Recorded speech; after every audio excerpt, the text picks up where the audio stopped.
In this module, we're going to discuss online interviews and focus groups. So before getting into interviews and focus groups, one of the things that's important to know is what computer-mediated communication is. So it's communication that takes place via a computer or via a piece of technology. So it's computer-mediated communication, or CMC, you may have heard it. And so the two buckets for this are synchronous communication and asynchronous communication. So with synchronous communication, both the sender and the receiver are active at the same time, similar to talking on a telephone or face-to-face. And so think synchronous, same. So in synchronous communication, you're both there at the same time.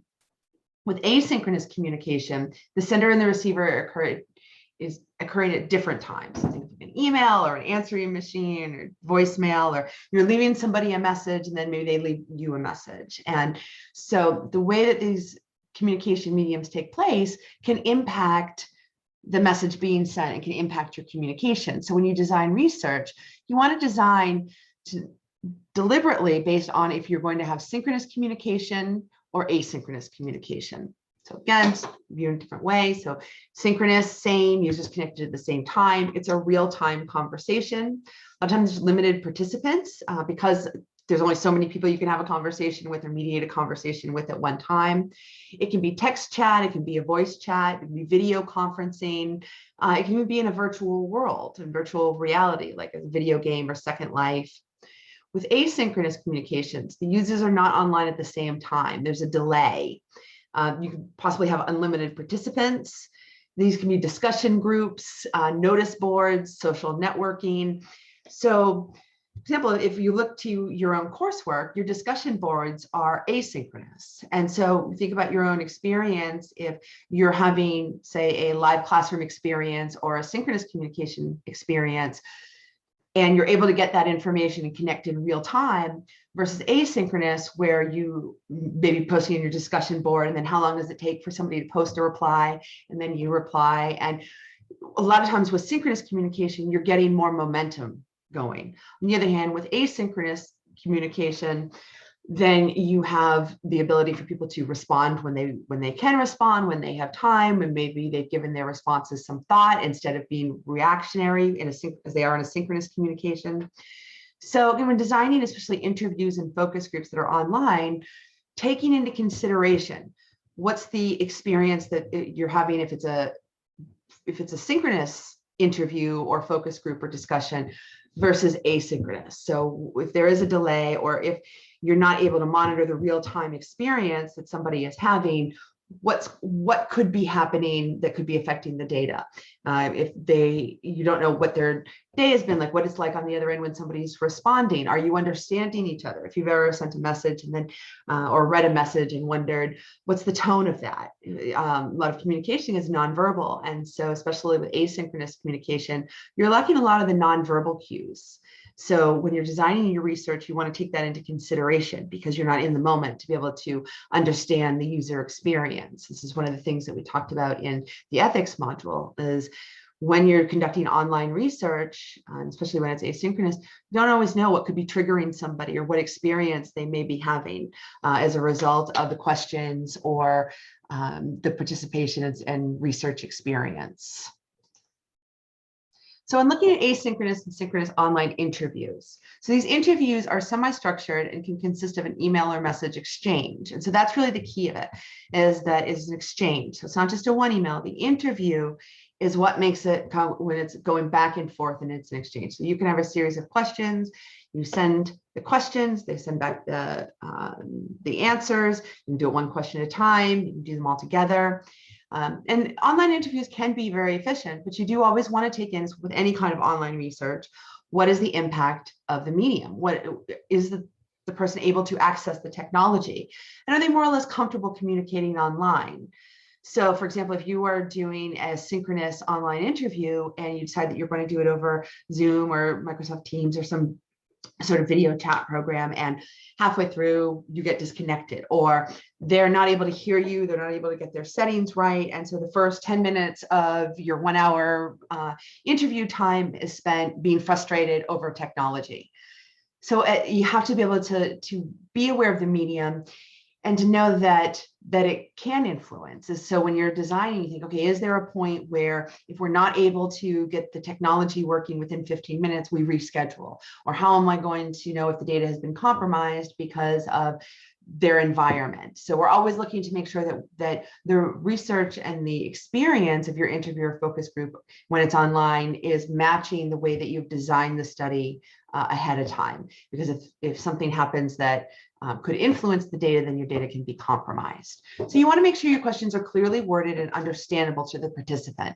And you want to watch this for any potential compromises to the data quality. So if they can't hear what you're saying, or there's noise around and they can't hear the questions, and they can't understand them, then they may not be answering them appropriately, and that could compromise your data quality. So always making sure that you're looking at the medium of online capabilities. Same with online focus groups. So a focus group is a group of individuals that have volunteered to participate in what's a moderated, structured online discussion to explore a particular topic for the purposes of research. So a lot of times we hear about focus groups for marketing purposes, movie purposes. You send someone to a movie and then you have a discussion or focus group afterwards to find out what their experience was like. So researchers can do focus groups too. And these can be synchronous or asynchronous. So they can be chat-based, where you have a group of people chatting either in a chat program or on a video software, or via discussion message board. But what's specific about what makes a focus group and being an online focus group is that responses are viewable by the entire group. With an interview, the other participants aren't able to see what the participant that you're interacting with is responding. Focus groups, there's a group dynamic and everybody can see their results, and there may be interactions between the group members. And you want to make sure that you're creating a user-friendly environment for those group members, so that you're setting the expectations of the way that the people will respond to each other. If people start getting into, they start to deviate from some of the questions, that you have a plan for bringing them back. As we talked about with ethics, in online research, we're trying to create a safe environment and to give them respect and dignity. So if people are not respectful to each other, that you have a way of moderating and being able to respond to create that environment that remains safe for individuals to participate. So the guidelines for interviews and focus groups, it's recommended to create a personal invitation, not just a mass blast, that you're actually specifying to a particular, if it's a group of people at discussion board, to these particular people. You may not know the name, you may not be calling out an individual, but you want to personalize it to that particular group. Because one of the neat things about online interviews and focus groups, and with such a small sample size we often have for interviews and focus groups, is you really are getting that personalized interaction. And so you want to create that personalized invitation, because you may only send it 10 or 15 times. So it's not where you have to create a single invitation for to reach 100 people, 200 people. You can customize and be personalized. You want to be clear, whether it's in the subject line or in the body of the email or your outreach or wherever it is that you're reaching out to these people, that clearly explains your research, that there's a clear subject to it. Clarity is very important, because that's how we make sure that everybody is on the same page, that we are understanding each other. And you want to follow the ethical guidelines, as we discussed in the ethical modules, that the communication is clear, that you are setting those expectations. You're clearly considering the design and the sequence of the questions. So when you're designing your research and your questions, that you've given some thought, especially if it's not a pre-existing questionnaire where it has a great deal of validity and reliability to it.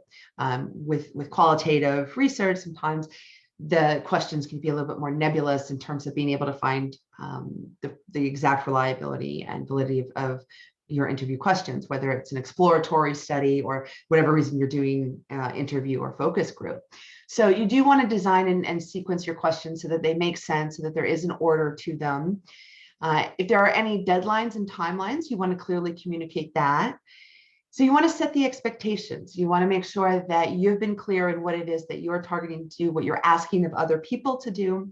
And so that anybody that participates in your interview or focus group, it doesn't get caught off guard with anything or triggered, or that everything has been set up ahead of time.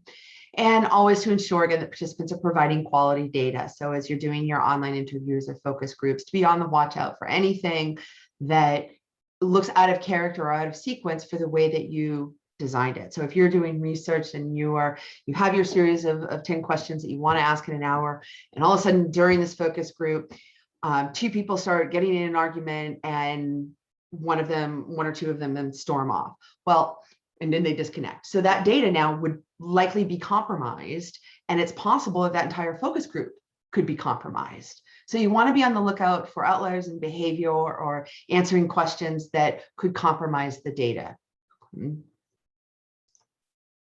So when designing an online focus group, so these groups tend to be small, but they do have to be large enough to facilitate discussion. So they can usually be anywhere between 3 and 57, and that is a random number, I know, but 3 to 57 people. Really, the average will end up being somewhere around like 12 to 15, give or take, per group. Because if you do get up to say 57 or in the 50s, it does become harder to really get those quality interactions. 3, you may not get enough interaction. So usually somewhere around 12 or so is good for facilitating, keeping the momentum of group and making sure that you're getting enough data. The duration of the research may vary, especially depending on if the research is synchronous or asynchronous. Average time is about 4 weeks. But if it's asynchronous, you have to give people time to respond. So much like if we were in our course room and we were having a live discussion, we might do it all in one night because we're having asynchronous communication and we're feeding back on each other and having a discussion. Because your discussion boards are asynchronous, you're given more time to be able to have time to respond and then to be able to have an exchange. So when communication is asynchronous, you generally have to give more time because you're allowing for the delay in responses. You want to make sure that the environment is user-friendly and safe, and that the participants have the technical capabilities, and that as a researcher, you're aware of any technical challenges that could compromise the data quality.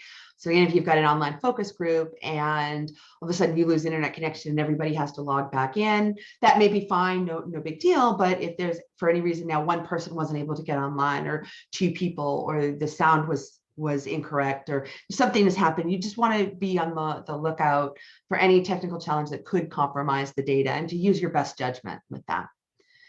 In terms of working within the group, you want to manage their expectations, set guidelines for speaking and turn taking, so everybody is not just speaking all over each other. And then any guidelines for ethical and respectful communication. And you want to always inform participants that they can leave at any time. Ethics are important, whether it's offline or online research. We always want people to feel that they're safe. One of the challenges with online interviews or focus groups is that there can be that online disinhibition effect, where these are people that are communicating online. And so we want to make sure that they feel respected, they feel safe, that people might not say things they might not normally say in an online environment. They wouldn't say face-to-face because of that disinhibition effect. So be sure to set expectations. When you're designing your study, you've got the vision for what it looks like. You're the expert researcher. You know what variables need to be in place, what it looks like to get good quality data. And so when you have that on mind and you're designing your study, you're doing everything that you can to clearly communicate with people and set the guidelines so that they're following the guidelines that you're putting into place to make sure that you're getting quality data and that you're following ethical processes and procedures. So communication is very important in your design, and that you're communicating that design to make sure that everybody knows what's expected of them and how you can get the data that you need.